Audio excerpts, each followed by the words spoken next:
Ano pong nangyari doon sa allocation niya for foreign assisted project? For 2024, Your Honor? Yeah.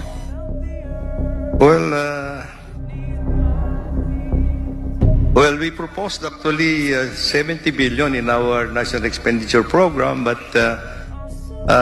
when it came out in the General Appropriations Act, we were surprised actually that there was nothing that has been allocated.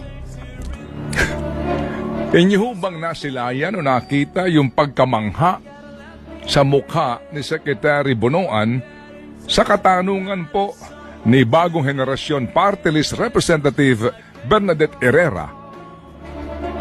At kitang-kita po ba sa mukha ni Secretary Bonoan ang kanyang pagkagulat?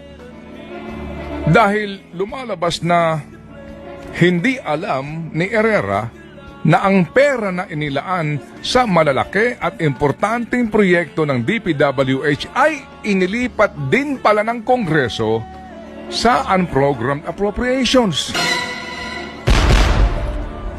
Si Representante Herrera po ay isa sa mga kongresista na bumoto pabor sa ratifikasyon ng 2024 budget. Habang si Senador JB naman ay miyembro mismo ng Bicameral Conference Committee. Ang mga eksenang ito ay tila pagbabalik tanaw po sa naging hearing din ng Senado tungkol sa pagkobra ng Finance Department sa 89.9 billion pesos na sinasabing sobrang pera ng Philippine Health Insurance Corporation o PhilHealth. Nagulat din di ba ang mga senador? Abay, ang iba naging emosyonal, ang iba'y galit. Bakit nyo nga naman kukunin ang 89.9 billion pesos na government subsidy sa PhilHealth gayong hindi nga makapagbigay ang PhilHealth ng sapat na benepisyo para sa mga pangangailangang medikal ng mga Pilipino? May mahaba ang diskusyon, etc., etc., etc., bla bla bla. Paano po nangyari yun? Sino ba ang nagbigay ng pahintulot para magawa ito ng Department of Finance? Hindi po ba't kayo rin?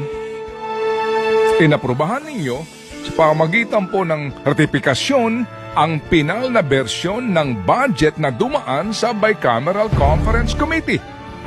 At doon sa BICAM na ito, inilagay ang probisyon na magbibigay kapangyarihan sa Finance Department na kunin ang umano'y excess fund ng government-owned or controlled corporations kasama na ang PhilHealth. Ang paghahanda po sa taunang pambansang budget ay napakahabang proseso. Maraming government hours at government resources ang inuubos dito. Malaking gastos din ang pagbuo sa pambansang budget. Sa bawat